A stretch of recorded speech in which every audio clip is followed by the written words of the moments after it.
God of wisdom and understanding and compassion, be present with us in this conversation today. Give us clarity without judgment, curiosity without fear, and patience with ourselves and with each other. Help us to see clearly, listen well, and respond with care for our own lives, our families, and our communities, we pray. Amen. All right, well, I'm grateful to welcome Dr. Michael Hsu today. Dr. Hsu is a board-certified addiction psychiatrist and clinical faculty member at the UCLA David Geffen School of Medicine.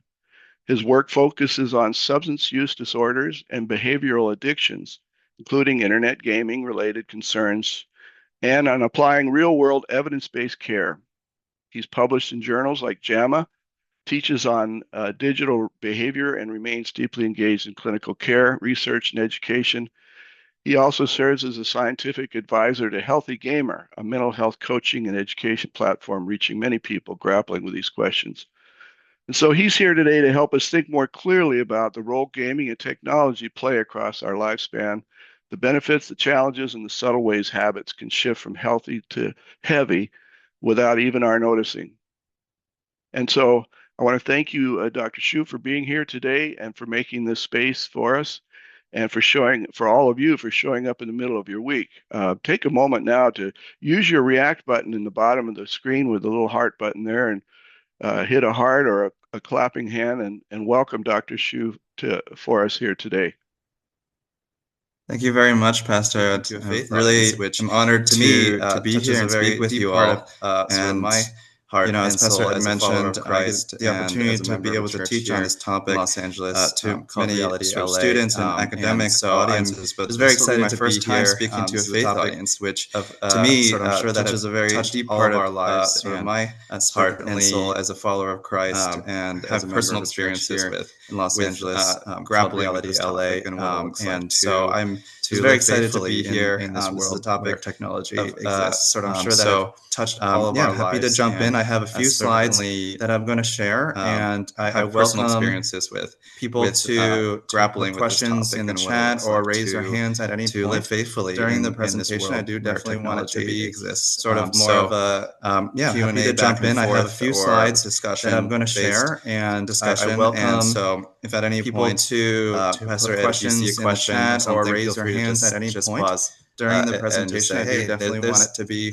sort of more of a question about what you just said Q&A back and forth or discussion based. So discussion. And so I'm gonna, if at any point pull up this, Pastor Ed, if you see a question or something, feel free to tested this out a few minutes ago and just say, hey, this is going. Can everyone see this? Someone has a question about what you just said there, and they're happy to just kind of let it flow that way. So, all right, so I'm going to, for the introductions, pull up this. So I'm just going to jump right into this out a few minutes ago, and probably goes without saying that can everyone see this? Video gaming use has exploded over the last couple of decades. And what was once sort of an activity spent by small groups of folks that I'm just going to jump other students when I was growing up. Probably goes without saying that the athlete group, video gaming use has exploded over the last kids group, and then the gamers, decades, you know, and what was now is sort of an activity spent by small groups that over 80% of other students when I was growing up, there would be like the 4 and 10 the athlete group, and not just teens and cool kids group, but then the gamers play games as well. Now it's pretty hundreds of millions ubiquitous of folks in the U.S. over 80% of engaged with gaming, and many of them play games, play at least 4 and 10, so play daily. And we sometimes see gaming as this is sort of many adults young play games as well type of thing, but actually hundreds of millions of folks in the U.S. evenly and abroad across engaged with gaming, female and many of them although we do play games play at least in terms of what kinds of games people play. We sometimes see gaming as that said, this is sort of types of games people play has evolved tremendously type of thing as well. Actually, in the it's 1980s. We might remember across male and female. Many of us might remember that there were console games in the family room that you would. With that said, that the types of games people play has evolved tremendously. This has evolved tremendously to in the 1980s that we might remember graphics to now games where people can many of us might remember that thousands of people console games in the family room with complete strangers, maybe play Pong or something on the television, even with family and friends too. This has evolved tremendously to a lot games so that have better mobile games are also now games where people can play with hundreds of these are games played on thousands of people online. It's evolved tremendously over complete strangers, and the types of games have also, even with family and friends, it's definitely grown a lot. And so I'm seeing mobile games are also you can't see what's on there, but these are games played on the phone. I'm seeing it's evolved tremendously over time, and the types of games have also really evolved over time. We somehow have lost your slideshow. Yeah, there we go. I don't know what that was. I'm seeing how about now? You can't see what's on there, but it switched to a phone. I'm seeing some phone. It looks like a phone. Is it back now? I'm sorry. Yeah, you're back now. Okay. I don't know how that happened. So this is just a slide to point to the different I don't know what that was. Genres of games. Just like those different genres of books or movies. It switched to like a phone. Horror, action. There's also different genres. Is it back now? Video games. Yeah, the most you're back popular genre video game. So this is just a slide set up to point to the different is the first person shooter game of games. Just essentially the type of genres that books is very high paced action where there's sort of there's also different genres exploring a new land. The most popular fighting in a genre video game, which might set off alarm for some. It is the first person shooter game. Essentially the type of game popular titles are Call of Duty, high paced action where you sort of embody someone individual or exploring a new land in the shoes of someone fighting in a battle or fighting in a battle, something realistic battle. To games like Halo, where you're out certainly one of the most common forms of gaming. So there's first-person shooter games, Call of Duty, action-oriented, very quick, sort of where in a first-person format. Literally, and there's other games that are massive multiplayer on realistic battle. These are games like Halo, where you're out in space, take people fighting into a new world. So there's first-person shooter games. Choose your action-oriented, very quick, and you're sort of you have different skills that you can progress. And then there's other games. Some of these skills may overlap with massive multiplayer skills like these are baking. These are games mining coal. They take something that to a new world. You wouldn't see it. You wouldn't hear a young kid these days saying that I want to grow up to mine coal. But you have different skills that you can progress. Skills many folks growing up in school will spend time mining coal in the game, and baking to develop a mining coal. Something that you wouldn't see. You wouldn't hear a young kid these days saying that I want to grow up to mine coal. But certainly many folks can engage in. Growing up in school, we'll spend time mining coal in the game. A kid going into develop a skill or adults going into a game like this, there's just endless possibilities. There's different skills you can build.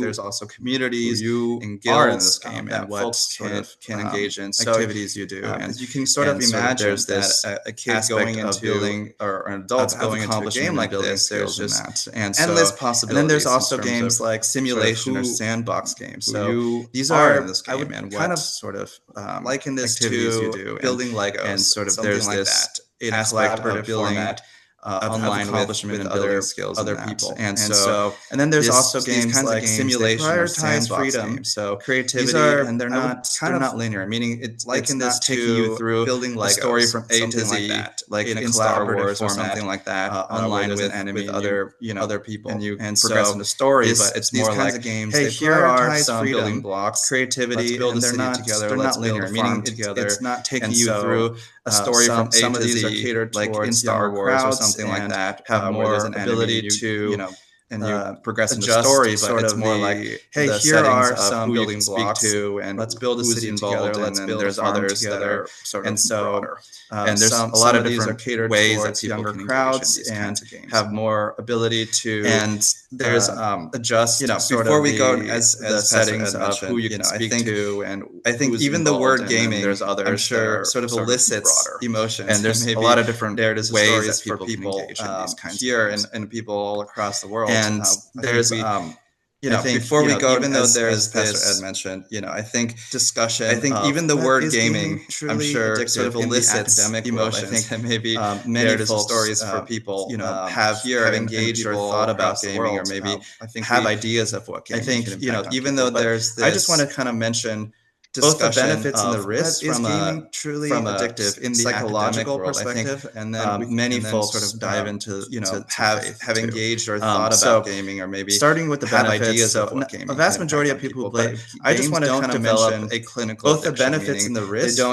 They don't develop to the point psychological perspective, and then with the amount of gaming dive into that they consume. So that sort of starting with the benefits. So a vast majority of people who play games don't develop. Are there benefits? There was a study that was they don't develop to the point where they cannot control in many different amount of places across the world. People were kind of locked in, that sort of isolated, and in that setting and affecting function. They took a look at are there benefits? There was video games. There was a study that was conducted what effect did COVID have? Where online gaming have in many different places. So it was a very specific. People were kind of setting, kind of locked in, isolated. In a short term, in that setting, it helped to reduce people's stress. They took a look at does depression, engaging in video games. What affected that? Taking a look at different kinds of video games during that season, and what are the differential impacts on kind of setting psychology and mental health? I know this is sort of a short term slide, so but it helped to reduce just to summarize and effects of depression, a type of game anxiety. That and has they've also taken a look at different kinds of person shooter games where you're sort of what are the differential into the shoes of someone who psychology and mental health. I know this is sort of a very crowded slide. These kinds of games can just to summarize for someone's hand-eye coordination, a type of game cognitive skills that as well has very but another caveat that they had in games where you're sort of in studies like this into the shoes that we're finding is that low levels of gaming, fighting or something like less than 1 hour daily. These kinds of games can associated with higher life satisfaction and pro-social behavior, while high levels of gaming defined as greater than 3 hours. Caveat that they had in this. I don't think this will be a surprise that we're finding is that low levels of gaming, like less than 1 hour daily, is associated with higher life satisfaction, everything kind of in moderation, which high levels of gaming isn't really true for many 3 hours, but show opposite effects. I don't think this will be a surprise to many people, perhaps. And so I think it sort of goes back this is sort of what we're finding on a stage of like, everything kind of in moderation, which doesn't really, it's gone sort of beyond that too. True for many things, but so now there are this scenario that are being developed as treatments for ADHD. So yeah, this is sort of what we're finding. This is, for example, a game psychological that was developed to help. It's gone sort of beyond that too. Anticipated. So now there are actually video games I'm just gonna have that are being developed as treatments. There's a game. Actually, I can maybe skip. And so this is, for example, a game that was developed to tried to play this before. We'll just go straight into the video. So I guess maybe they knew people were going to watch. So I'm just gonna have folks imagine that there's a game. Actually, I can maybe skip this ad. When I tried to play this before, we'll just go straight into the video. So I guess maybe they knew people were going to watch this. Here we go. So agreed. They reviewed all the clinical data and said, yeah, you can actually market this specifically to people with ADHD because you've done the work that was required to get there. When you say it went through clinical trials and has been presented, it improved attention and it improved function. Agreed, they reviewed all the clinical data and said, yeah, you can actually market this specifically to people with ADHD because you've done the combination of those two things together that we know from a lot of other research stimulates the parts of your brain attention and it improves the brain. It improves an adaptable organ over time, just like other parts of your body with exercise. You can actually strengthen of those two things together that we know from a lot of other research. Stimulates the parts of your brain involved. This is just sort of giving a glimpse of what sort of that video games, is it all bad in terms of the psychology or the mental health of folks engaging with it? Maybe there could be some uses. So this is just sort of giving a glimpse of what I want to say, though, that this sort kind of video game that they're using video games, is it all very bad, different in terms of the psychology or the mental health in the world of folks engaging with it? Part of that, maybe there could be some uses, that we have to think about is, who's developing these games. I want to say, though, that this kind of video game that they're using for ADHD is in the world have different to draw people what games are out there, and we're going to go into that as well. But part of that, I do want to make a caveat because I definitely hear that we have to think about is, who's developing these games. Games are helpful for ADHD. What kind of mechanisms do these games out in the world have to draw people in and to make money off of? We're going to go into that as well. But I do want to make a caveat because I definitely had also heard folks people say, before I go into this, like games are helpful for ADHD. There was this video of a young 13-year-old who games and was giving that you know are just really a sermon to folks in a game called Roblox. And I've had also folks show me those before I go into this. Like but anyway, so there's different ways that people engage with video games, and everyone sort of has a different way of engaging with the technology. I do a sermon. Obviously, want to say to talk about Roblox. Video games are not. I thought that was, of course, that was all good. That was very interesting. Also, but anyway, so there's different ways that people engage with video games. I mean, these are going to be some of the extreme examples that are on the news. I do media. Obviously, want to say talk about not representative. Video games are not a lot of people, of course, experience in video games. There's also, but these are some negative side too, as they're alluded to. This is a headline in Korea. These are going to be some of the extreme examples that are parents raise virtual child in an online game. These are obviously not representative of obsessed with the game that they're experiencing video games, but these are some things that they're here. There was this headline in Korea, Diablo. A girl starved to death. I don't think anyone can be too surprised when child Diablo in an online sort of negative. The parents became so maybe has some their actual infant daughter sort of impact here. But as someone who's played it, and it's really fun. But there was this game that's called Diablo. So Diablo 3 I don't dies after anyone can be too surprised when a game called Diablo has sort of a negative. And so maybe has some decided to some of impact here. But as someone who's played it, it's really fun. But it's all kinds of video games and screen time. So Diablo 3 dies after playing anything in there that says what would have been the cause of that death? Not great. I mean, was that legitimate? Some countries have decided to set yes. So in this particular on certain kinds of video games and screen time, this game had just come out.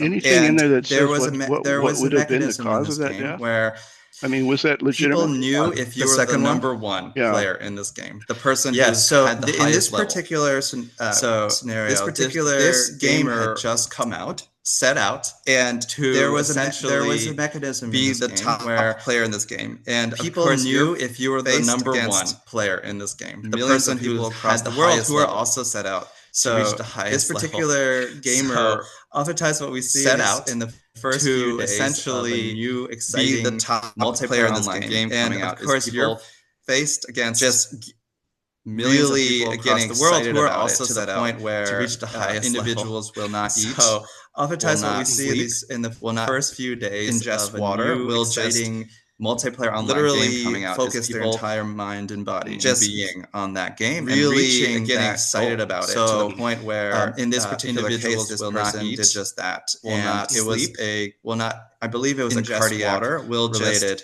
death where literally they just focus their entire mind beyond their physical being on that game and reaching that to do this. And so it is pretty striking. There aren't many things this person did just that, and it was we as a human can I believe it was a cardiac can willingly push ourselves to do to the point of death, push themselves beyond their physical mental limit, be even noticing or do this. And it's pretty striking. There aren't many things that we as a human can willingly push ourselves to do to the point of death and not So how do we even identify problematic gaming? So in the clinical world, there are a set of criteria that we go through to diagnose what is called an internet gaming disorder. So internet gaming disorder is something that identify World Health Gaming. So in the clinical world, there are set international body criteria that we go through produces guidelines to diagnose what is called an internet gaming disorder. So internet gaming disorder, mental health is health in general, is something that they've included gaming World Health in their most recent organization. So this is international body. That the DSM-5, which is more guidelines, sort of as well as research on topics mental health. Guideline for clinical diagnosis currently include gaming disorder in their most recent as an addiction as a condition for further. The DSM-5, which is more sort not of super important, but just mental health. There is sort of a guideline for conversation for clinical diagnosis. Currently does not in the field of mental health gaming disorder as how do we define as a condition for further studies. So as is it really an addiction? Not super important, but just there is people sort of a exhibiting problematic gaming or just doing so because they have other underlying mental health issues. How do we define but gaming itself is not is it really an addiction, or is it just sort of giving the lay of the land of exhibiting problematic gaming, just doing so because they have other underlying mental health issues? And the WHO, but gaming I won't go into the DSM-5 criteria for internet gaming disorder, but there's basically two ways giving the lay of the land think about the WHO, this global debate. The DSM.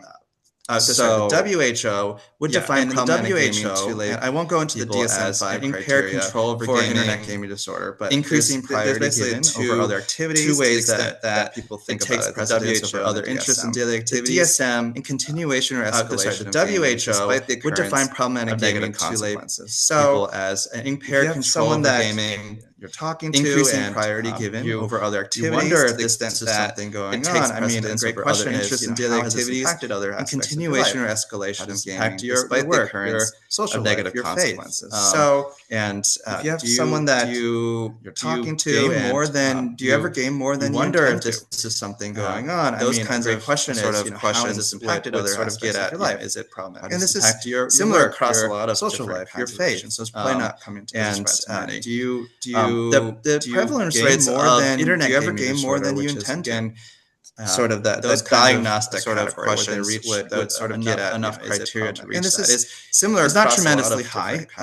They're probably not in the U.S. It's generally lower. The prevalence rates of internet gaming disorder, which is again countries in Asia, sort of that diagnostic category where they reach. It is higher among adolescents and young adults. I don't think it's not tremendously high. Should be a surprise to any two. As in the U.S., it's generally lower brain development than the part of the brain that develops slowest is Asia, the prefrontal cortex, or the ability to.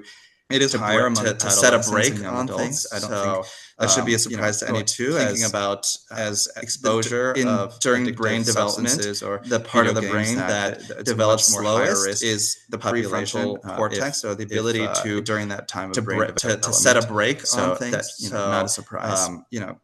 Thinking about what are the risk factors for exposure. So I think one thing that's really important to hark on is that every individual has a unique relationship during that time of brain development, and likewise everyone who develops a gaming addiction. What are the risk factors for problematic gaming? So I think one thing there's sort of unique elements to hark on is that every individual has what role is gaming playing in that person's relationship. How are they not? How are they getting those? And likewise, that sort of need in other areas. What develops a gaming addiction? It's really sort of the individual sort of unique elements to a specific gaming attachment to gaming. There's many different games out there too, and so it's I would say it's how are they getting those and more that sort of need in other areas complex in that sense than other. It's really sort of an individual substance use disorders that I work with. I work a lot with people with sort of meth and opioid. There's many different games out there too, and so these are sort of very specific. I would say it's more heterogeneous and more gaming is just such a sort of complex in that sense than other different kinds of games and ways to engage with organic substance use disorders that I work with people with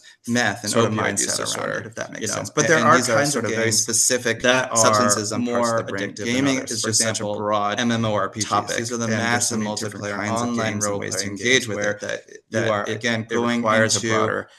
You're creating yourself or joining a community, but there are kinds of games of gamers fighting bosses more together, fighting big monsters together, MMORPGs, building out weapons, the massive progressing online role-playing games, your skill level, you are, again going into, and so these are very immersive experiences, joining a community. Of gamers fighting bosses, and there's other together fighting big monsters together. What we see building out weapons together, progressing risk factors on an individual level, your skill level, gaming as well. Depression, anxiety, low self-esteem. These are very immersive experiences. Impulsivity. And so experience of being bullied, and there's other ADHD. These are all sort of what we see in the studies is that there's also gaming level risk, individual level, meaning we call these red flag depression, anxiety, low self-esteem. Really, this is impulsivity. Essentially, these companies are really good. ADHD. These are all making games that will there's also gaming level risks too, money meaning we call these red flags is mechanics, but what sort of broad strokes really this is are that more essentially companies that are really good have been at less on the making games side of things than others will get people hooked. And for example, right, Nintendo obviously this develops games that sort of broad strokes. There are certainly less you see less of these red flags. There's certainly companies that some of those games, some of their games have been like less on the Wii tennis financial side of things than Wii Sports, and so as opposed to a lot of sort of other Nintendo games that develops games, but I think it's sort of less important, especially less of these red flags, gamer to be aware of their games. What are some mechanics that Wii tennis, for example, are used to get Wii Sports to get people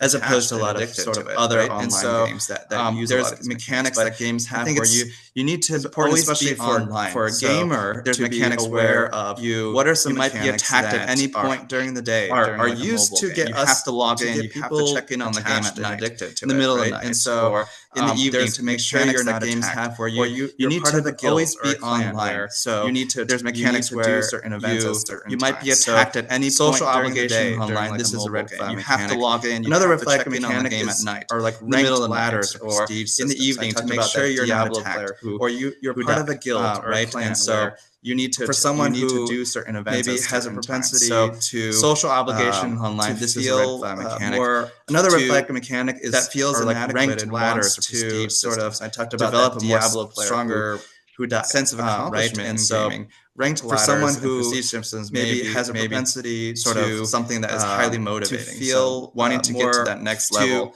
Wanting to be feels inadequate and wants to sort of which is develop in itself not stronger necessarily evil to do to work hard and ranked ladders and put effort into something, but maybe when that becomes sort of something that is highly motivating, so wanting to get to that next level, daily quest, number one, fast requeue, like in itself, like you can easily join another game, so it's really easy to work hard, going and put effort into something. But when you say this, when that becomes an idol for gamers, and so. There's also positive thing. Different ways that daily quest monetization. So I think parents fast requeue, like meaning like you can easily join another game, so it's really easy to just keep going and going. Can Doom purchase? Say this is like Doom Scroll for gamers, and so things like loot boxes. There's also these are different ways like little casino levers, right? Parents should definitely be aware of boxes that have a mystery item in there, mechanisms in games. So the brain is sort of wired to get a lot more reward and dopamine if it's a mystery. So things like loot boxes.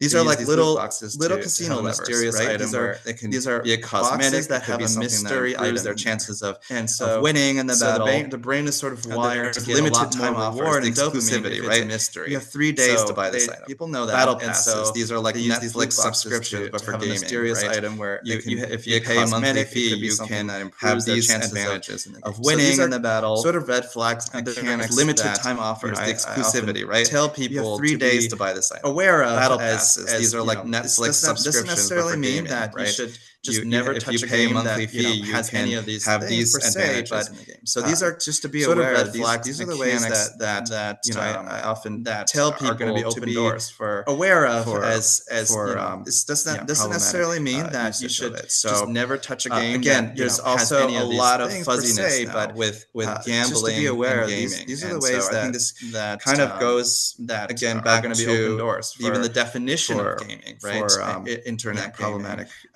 has really broadened. Again, there's also a lot of fuzziness now with gambling. There's a lot of different mechanisms. I think this kind of goes online again. Back to there's random even the definition of gaming, reward systems. I think I talked about loot boxes has really broadened and over pay to win over time, which is like you pay more money to get better. A lot of rewards in the game to fight better. All there's online so there's a lot of sort of overlap number between game reward systems. I think I talked about loot boxes as pay to win, sort of, which is like you pay more money. I work with to get better folks rewards in the game. For example, I work with someone who there's a lot of sort of meth addiction now between gaming and gambling. Thankfully, we were able to work together to the point where they stopped their meth use. But then they noticed that they replaced the meth use with a game. I work with we explored folks what kind of game. What was, for example, I worked with someone who a lot more money on their meth addiction than on meth. And thankfully, we were able to work together to the point where they stopped their meth through that as well. And then they noticed it actually had a bigger impact on the meth use with the game on their day-to-day functioning. What kind of game and what was it? And they had actually spent a lot more money on their video with that as well and figure out so that we had to work through that as well. And so it actually had a bigger impact on their it's not a non-trivial functioning in life than the meth did. And so we had to work with that as well. I do also want to speak to getting neuroscience financial boundaries. I won't go too much into, but just to say that. So I think a lot of folks kind of think, behavioral addiction, like aspect, like gaming or porn, or this is just. I do also want to speak to like. It's the not something that is. I won't go too much into, but just to say that, I think a lot of folks kind of think, behavioral addiction, or neuroscience level thing going on, like gaming or porn, or this is just just behavior. Just stop doing it. Like I just want to harken something that is like there's not really like that deeper. Even if something is a behavioral addiction, does not mean neuroscience that there isn't a physiological just impact. Meaning it doesn't have an impact on one's body.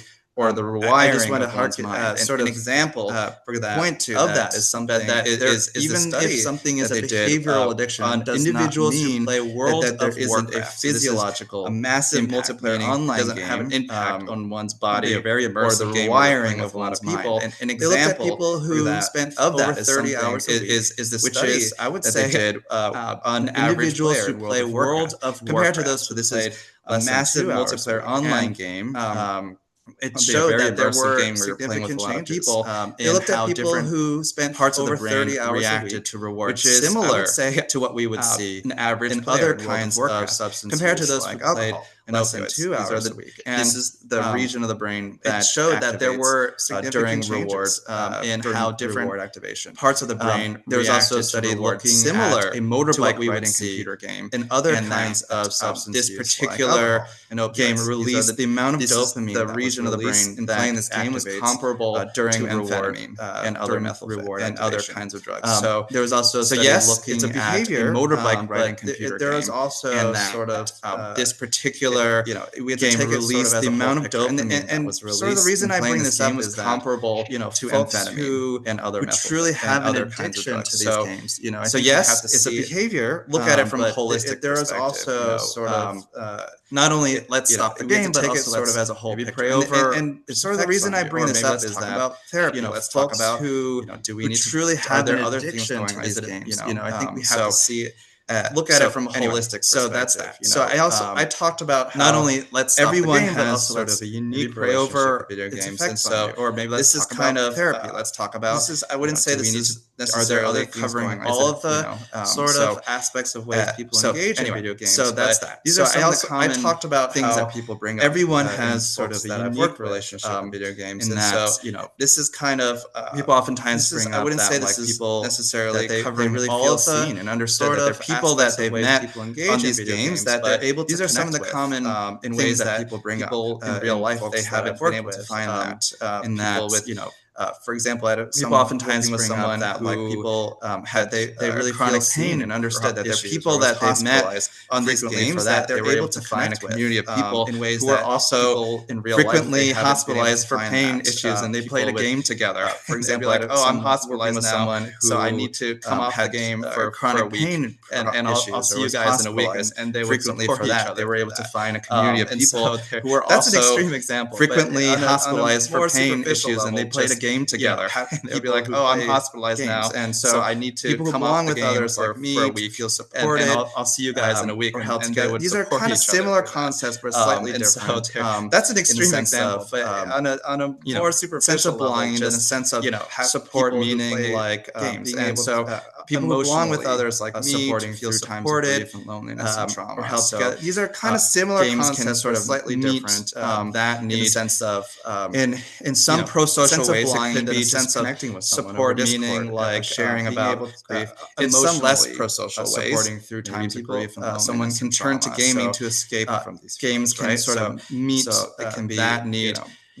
in some pro-social ways, it could be just connecting with someone, to feel capable and effective. Sharing about, I talked about in some less pro-social ways, accomplishment that folks someone can turn to gaming to escape these games. So, right? So, someone who's not getting good grades growing up, and it can be maybe is growing up in a household where getting good grades is the most to feel capable and effective. Again, I talked about imagine certain prestige and accomplishment that child might turn to other things can have playing these games. A level of mastery if they're not someone who's not getting good grades growing up and turning to games growing up in a household where getting good grades is the most important thing. Player on the team, or you imagine how then feeling that child might turn to other things to experience a level of mastery if they're meaning to find meaning in real life. Beyond themselves, turning to games where they can feel that way, where they can be here in this game. Top player on the team, I can help protect this guild, or I can help defeat the evils of the world. And so discovering and to have meaning, to find meaning, what sort of beyond themselves, find a meaning beyond that. Like and then here, sort of, I also talk in this game, I can help protect this guild. So these are sort of help defeat the evils of the world. Psychologically, discovering ways that the games sort of, but also who they are. I think we also as people kind of know that there's, and then here sort of I also talk shadows of what is the ultimate sort of what way. So these are sort of needs that people have psychologically. These are ways that the games can meet it, but also here I think we also as I think I talked a lot about that sort of things that are pro-social with shadows of what is the ultimate, or not social. I think it's sort of to address a lot of these needs. Sort of interesting to think about it in the framework of. So I go into that in some for some people. I think I talked a lot about sort of things that are pro-social with gaming, complement sort of already social. Deep, I think it's sort of offline engagement with others, so it could be sort of interesting to think about it in the framework of, for example, in some friends that I'm already good friends with, gaming like it's rained out, it snowed out on Friday night, sort of already they're deep offline engagement. Let's play a board game. So it could be pro-social. Do you want to do meaning? Do you want to like, for example, and so friends that I'm already good friends with, if it's complimenting, like it's rained out, it snowed out on Friday night. We can impair social ability. Can we? Let's play a board game. Replaces. Do you want to do offline? Do you want to like do this offline? And so meaning that could be a pro-social. I know we're good friends, but I can't spend time with you. I can't go to small group. I can't do these things because impair social ability. I want to hang out with this guild. Replaces and play deep offline. So there's this superficial social ability there. Meaning, but hey, also I know we're good friends, but I can't spend time with you. I can't go to small group. Very difficult these things because I've worked with I want to hang out with, for example, who again games and stuff because of a lot of medical problems, spends a lot of time at home, or also enhance sociability if really severe PTSD and isn't at the point yet where very difficult to engage well with people face to face. Someone, for some reason, who they feel a little more comfortable because of a lot of medical problems, spends a lot of time and so at home, or someone who is there a really severe PTSD that isn't at the point yet where they can engage well. So these are just some ways, but for some reason they feel a little more comfortable when engaging with people. We are. And so getting into, is there a pro-social aspect of that? And I want to leave time for Q&A. But so these are just some ways that I also sometimes work with folks who I won't go too much to talk about like limit setting, right? And so there's a book out there that a friend, but and I want to leave time for Q&A. But does a lot of online content wrote about how to raise. I also sometimes work with folks who that's certainly a resource who talk about like limit setting for folks who are interested in there's a book out there learning about how to raise kids in who are who also have healthy does a lot of online content wrote he is how to raise a healthy gamer. Kind of goes into that's certainly a resource. I've sort of developed some of my own ideas about it too, reading about learning about ways that I raise kids in folks who are to avoid certain mechanics and to favor certain kinds Christian, but games kind of over others, ones that are more challenging. I've sort of developed some of my own ideas about exploratory and focus on of ways that curiosity, not the fun dopamine kind of game to avoid certain mechanics and to limiting that kinds of games over others, etc. Ones that are more challenging, but ones that before I go into anymore, I just want to pause here and see if anyone has questions. Curiosity, not the fun dopamine kind of game, age-appropriate content and limiting that or setting boundaries around that, etc. There was a couple questions in the chat. Before I go into any more, I just want to pause here and see if anyone has questions. There was questions. Raise your hand. Let's see here. I'm curious about the implications. Questions in the chat. Go back coupled with rising sports betting on everything, gambling culture. Curious what the implications of this coupled with the rising. Let's see here. Sports betting on everything, gambling. I'm curious about the implications. So I think this is something we're going to see more and more. Everything, gambling culture. Of a blurring of lines between sort of gaming culture and sports betting on everything, betting and gambling, these mechanics being brought over. So I think this is something we're going to see. We're already seeing the effects of sports betting, not blurring on the individual, but between the sort of gaming on the culture and sports as sort of a form of entertainment, and betting and gambling, these mechanics being brought over and all that. So I think, and I think we're already seeing the effects of sports betting, not just on the individual, but also seeing just in terms of technology in general, is that sports is a trend, sort of a form of on Instagram or TikTok of people to start betting on coaches and all that. So I think I think random things is the weather definitely concerning. Above 70 degrees today or below. I've also seen, and it's just sort of like just technology in general, is that there is a trend. These kinds of gambling on Instagram or TikTok of people to start betting. Be aware of on just because it's fun and games. Is the weather going to be above 70 degrees today or below? So it's sort of like Margaret just for Kirk fun. asked, It's just like a little bet. Is there a dopamine flood in kinds of games, gambling same mechanics as with drug I think we have use? to definitely Is that you touched on that? I be think aware of because because it's fun and games. Again, I think it's important to recognize that games is such a broad. So Margaret Kirk asked, so if somebody's going on, is there a dopamine flood in online games, checkers, same as with drug use? No, their dopamine is not. You touched on that, I think, but I mean, bored of it. So again, I think. Important to recognize that where that dopamine level will get really high, and these are sort of like the thing, right? So if somebody's going on sort of like and playing online checkers, risk, like no, their dopamine is not reaching a very high level. For example, bored of it after in one study they looked at there's certain games where that dopamine level will get really high. These are sort of like the word is escaping me, but it's sort of like the high risk, like just there's certain exciting. It's an exciting immersive game. It's like you're riding a motorbike, right? So yes, there will be a motorbiking game, where it's just like such a game where the word is you're working very hard to get a certain item, and you get that item, or just like exciting. It's an exciting immersive game where it's like you have a random chance, right? And so yes, log in there will be to get this item, or a game where you're working very hard to get a certain item, and you get that item. In most cases, are not going to reach that gambling mechanism, but can it? Yes, where you have a random chance if you log in to get this I think item, just being aware of what getting that what kinds of games. So yes, these dopamine spikes goes to see the limit setting and the red cases are not going to reach that of a substance, but can it? Yes, we are. Roseanne Forte has a question. Go ahead, Rose.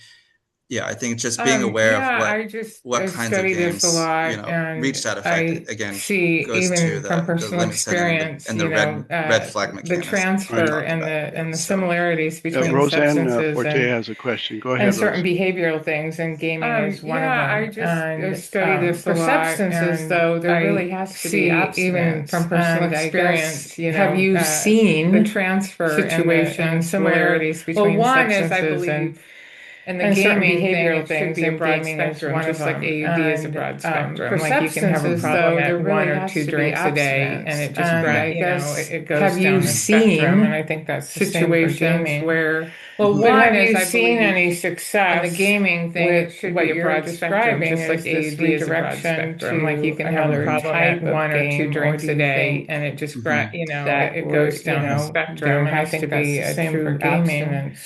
But have you seen any it's a great success? Question. I do think that certain types of games are too addictive for certain types of individuals. Or do you think and so in that there has to so be a true I would recommend abstinence. Obviously, I work it's a with great question, but I do an example I will give is certain types of games are too addictive for certain kinds of games that And if an individual that plays it for a day, then the chances of them being able to control how much they play, obviously I work with the individual, but a slim example I would give is World of Warcraft or MMORPG games. There's certain kinds of games that if an individual plays it for a day, I would say that there's chances of them being able to control. Let's look at the kinds of games there are and what kinds of games have you played and slim if they are. One thing I would say is that there's a certain genre of games that I would say when I talk games like that where abstinence, I would say that there's like so MMORPGs. Let's look at the kinds of games there are and what kinds of games have you played. Where it's like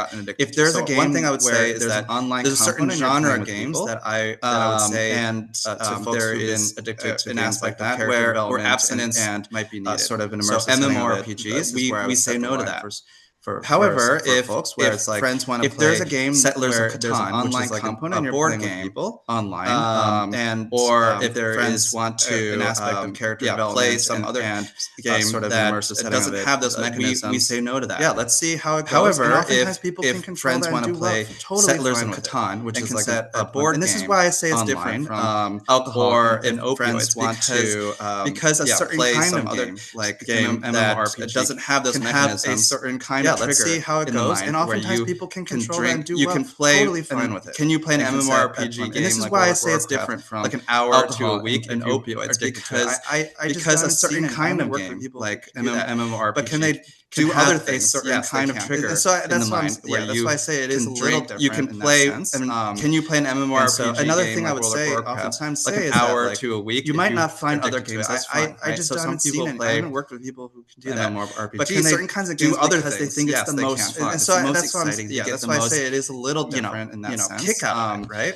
And so another thing I would say, oftentimes say is that like coming to you might not find other games as fun, right? Hey, video games play maybe MMORPG for you just certain kinds of games because they think it's the most. There's maybe other things about video games that you kick out of, like connecting with people. Other games, creativity, or like So I think it's just coming to a point of acceptance that work with folks who, hey, video games turn from these massive for you just online games to other games that are there's maybe other things where they play by themselves and more exploratory. You so they still are able to or progress creativity or like explore like nature and stuff like that. But work with folks who takes away a lot of these turn from these massive online games to other games that are able to do that solo, where they play by themselves and more exploratory. Yes, I would say that still are able to, for the most part, progress in skill or just because someone's addicted to a kind of game doesn't mean they can't. It takes away a lot of these other mechanisms, but that are more. It's very okay. They're able to do that too. So being addicted to screens is a thing. For the most part, it's just just because someone's addicted to a kind of game doesn't mean they can't play another I have a question kind. from Susan Sheridan Tucker. I'm going to guess that might have something to do with gambling. It's very case by case basis too. Susan, go ahead. Certainly, being addicted to screens is a thing too. So it's just. Appreciate the presentation, Michael. Really good information. And I put in the chat some resources. I'm going to guess that might have something to do with gambling. I'm with the Minnesota Alliance on Problem Gambling. Susan, go ahead.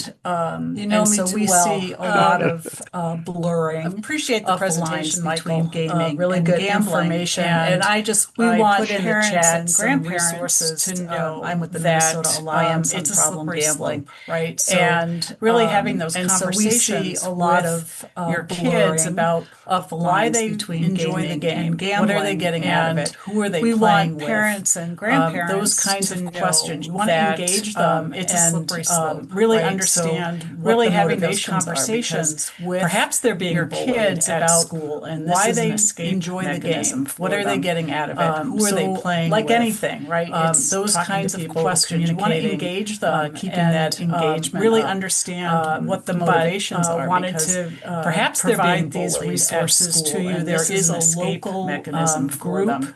Like anything, parents and talking to people, mostly teenagers who have found themselves addicted to gaming. But it's an online group that meets, provides these resources to you. There is and that link is on our website as well. So that I just offer these of parents and mostly teenagers who have found themselves addicted to gaming. It's an online. I love that point about getting to know what the kids are playing and the motivation. And that link is on our website as well. Think of it as like offer these. Okay, gaming is like when parents we're doing our thing and the kids are doing their thing, right? and then it becomes a problem. I love that point about getting to know what your kids are playing, seeing gaming as motivation, because I think sometimes parents can kind of think of it as like supervised, but like okay, gaming is like where parents we're doing our to understand what the kids are doing, right? And even a game like then it becomes Roblox or something where it's just definitely a proponent of like creativity, gaming as more how a kid engages with that game. Not just a supervised, but you really get to learn a lot about what the kid is interested in. You really get to understand what the kid is doing. What gets them excited. And even a game like trees is like Roblox, raising like a sheep or something. I don't know. It's just about creativity. But at the same time, you also get to see how engages with how they're playing it. Are they playing the game with other kids? You really get to learn a lot about adults that are talking to them in the game and telling them things. What gets them excited? Just like you would send a kid to, you wouldn't send your kid to like monkey bars by themselves. But at the same time, you also get to see how 5 hours how they're playing it. Are they playing the game with other kids? Are there adults with gaming that are talking to them in the game and telling them things? Deal with that. Just like you would send a kid to you wouldn't send your kid to like a monkey bars, if a kid is by monkey bars and just be like, all right, come back in 5 hours if they're like 6 years old. Sometimes that's a different thing than if a kid's playing monkey bars. Gaming, right? It's like okay, you guys imagining a dragon while they're running after each other, right? But the same in the same way. So is there a connection between how games impact social behavior? That's a different thing than if a kid's playing monkey bars. They're watching the shooter games, so they're going to become mass murderers and they're running after each other. Right. But it doesn't have to be that extreme. I mean, so is there a connection between that kind of how games impact social behavior in terms of? I mean, you've heard people say, "Oh, they're watching these shooter games, so they're going to become mass murderers." So it's sort of like but it doesn't have to be that extreme. I mean, thing, right? Does it have? Is it that people that kind of effect have very aggressive tendencies? So that's a really good question. So games to offload their steam, and maybe that's a good thing. So it's sort of like a chicken and egg some type people, of thing, right? Who it's like is it maybe have sort of an aggressive, very aggressive tendency playing certain games that then gives them an imagination of how they might their steam, and maybe that's a good have an outlet for that, right?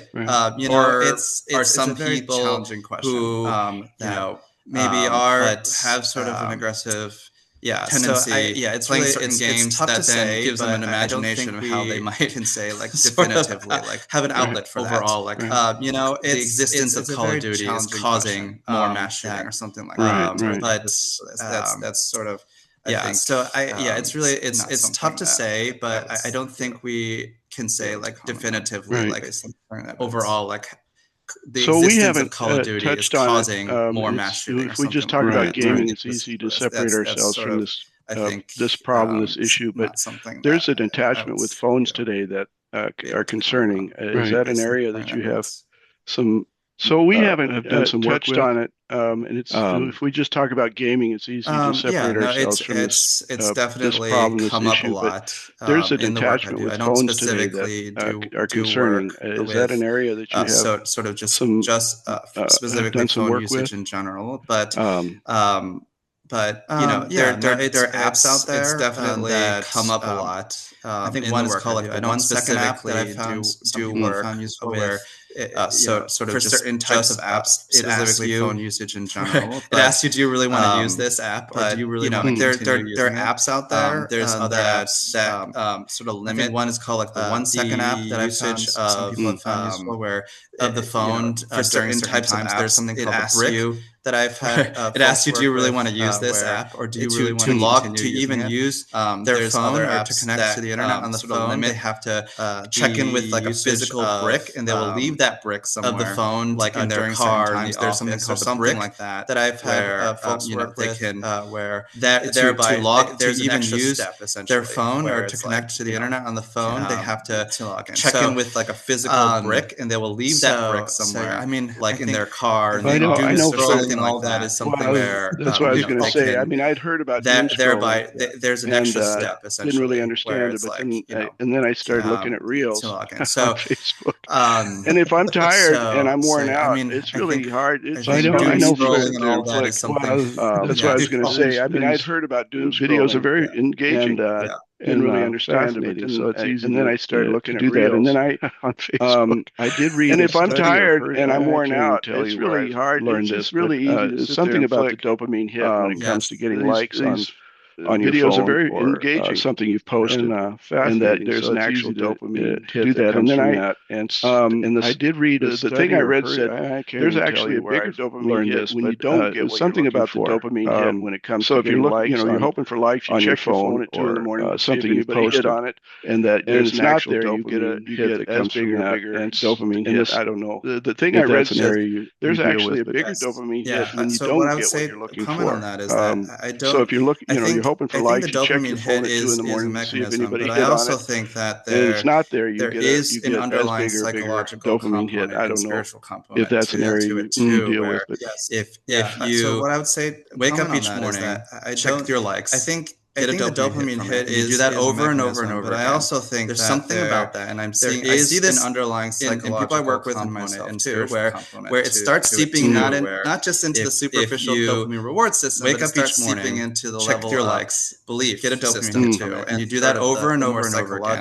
There's something about that, and I see this feel value in people I work with and myself too, where it starts seeping not just into the superficial dopamine reward system, but on the one hand it seems sort of just like superficial. Hey, let's just get a dopamine spike and move on more psychological level. But if your dopamine spikes are for me to feel value, dependent on likes, that's gonna if I don't get that like, wiring things and so Right. and I think on the one hand it seems sort of psychology superficial. And one day you'll wake up and you'll feel my life, but sad. But if your dopamine spikes are dependent on likes, that's gonna start wiring. So I think way deeper. I think these kinds of things into your the awareness, right? And I think one day you'll wake up and you'll feel with the doom scrolling sad, too, and you won't know why. I think, and then you think in general, get the likes and then I think back to that's the person. So Peter, I think to be so. I think these kinds of things, the renewing of the mind, and the awareness too, of like I think awareness is so important, and also with the doom scrolling too. I think it's important for I think our attention in general, our frontal cortex to be activated. I think back to that the person Peter, like to be sober, us to be aware of what we're doing, the renewing of the mind, and why we're doing it. Of like, is that like doing affecting us, right? These are these are important. I think activities that take us away from that, our frontal cortex, attentional space, right, or the mindful space, and are generally activities to be aware of what we're doing, take us away from and why we're doing things that we want to be doing. So doom scrolling is an example, right?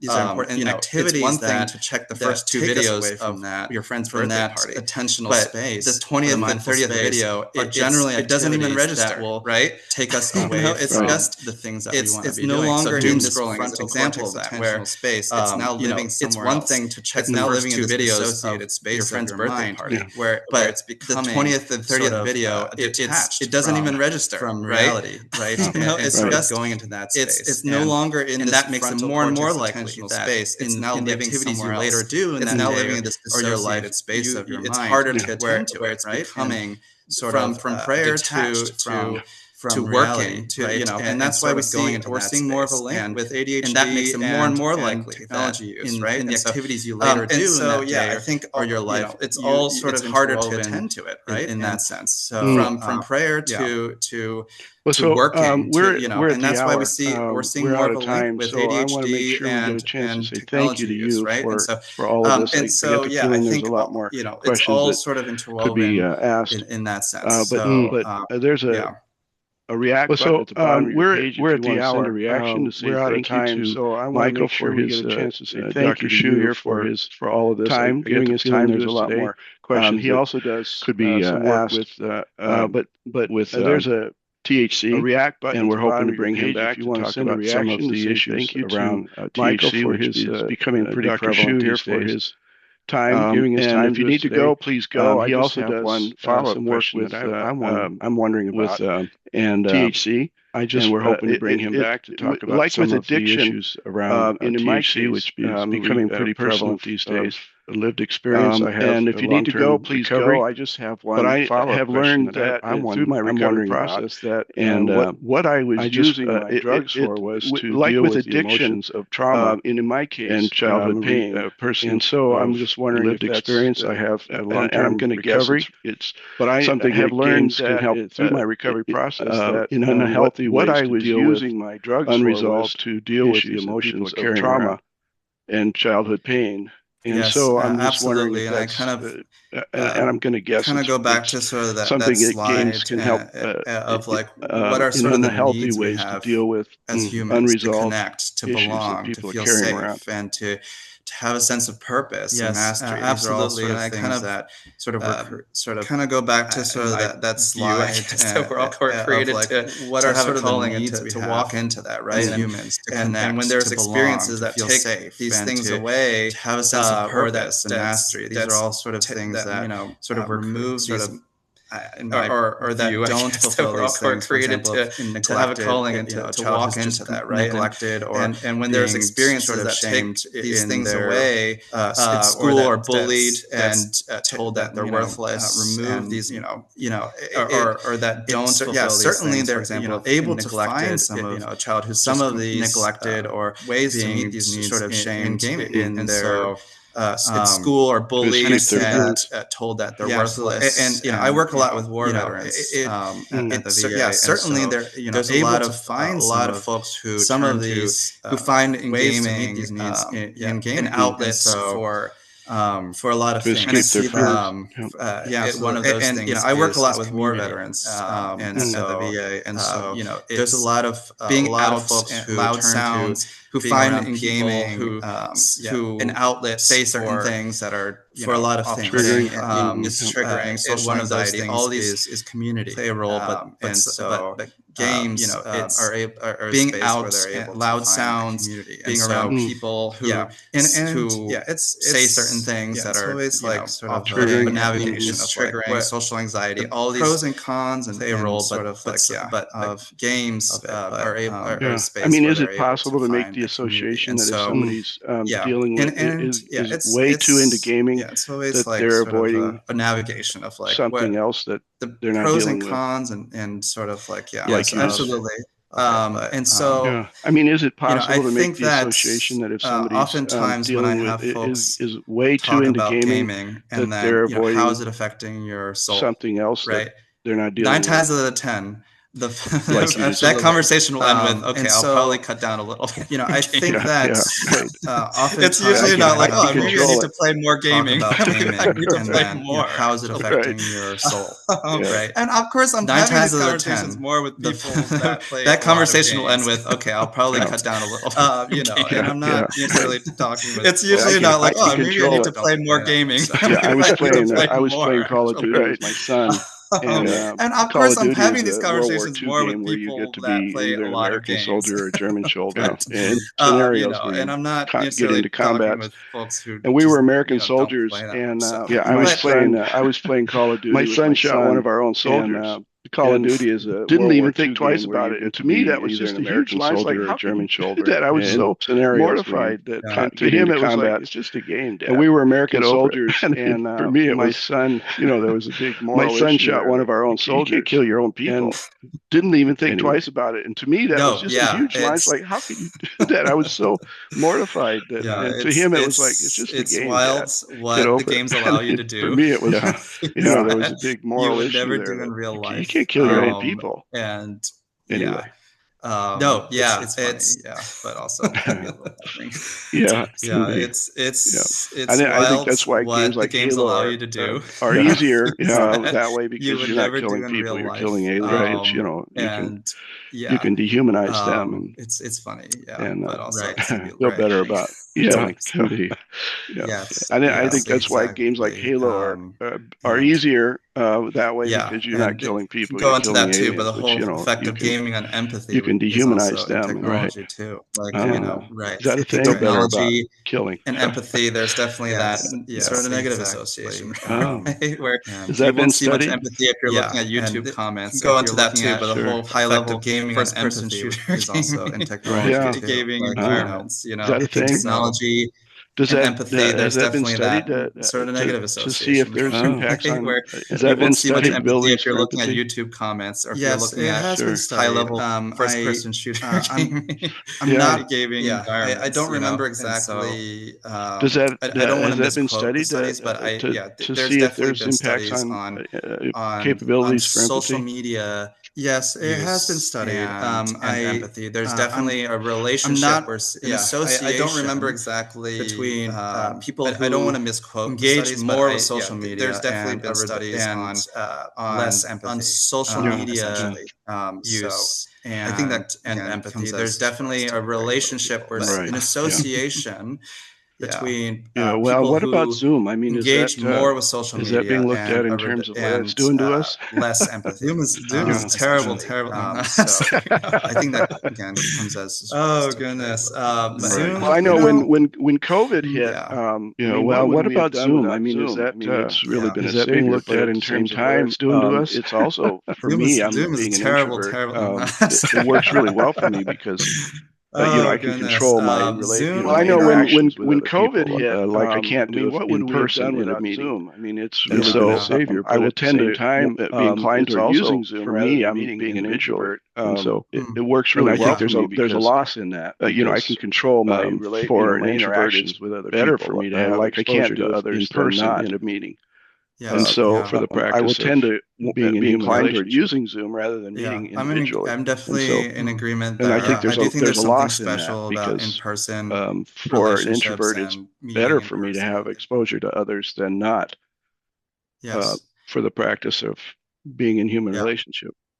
Yeah, I'm definitely in agreement there. I do think there's something special about in-person relationships and meeting in person and things like that, but I do think Zoom is one of those things where it's really, can augment our relationships, and connect people and help us to access connections that when we otherwise I have relationships like this kind of thing. I don't think if you ask me, if you ask me, hey, could you come out to Minnesota real quick for an hour? During your day and come back, give a little talk. I would be like, oh boy. Yeah, but exactly. This is much. and I'm connected with people that I probably never would have for the rest of my life been connected with, old schoolmates and friends from my youth that I'm now in relationship with that I never would have had a way to do that, but unless I picked up the phone, which is unlikely. Anyway, we could go on. I really appreciate you, Michael. Thank you for your time here today and for your wisdom and knowledge. Very grateful. Thank you. Absolutely. Thank you, everyone. It's very nice meeting you all. All right, this video is recorded and it will be available on our website. If you're interested, let me know, and I will get a copy of the slides if Michael will share them. I don't know if he's willing to do that or not, but if he is, I will send that out to those of you who have registered for this webinar. But thank you for being here. I really appreciate the opportunity to have these moments. Go in peace. Serve the Lord.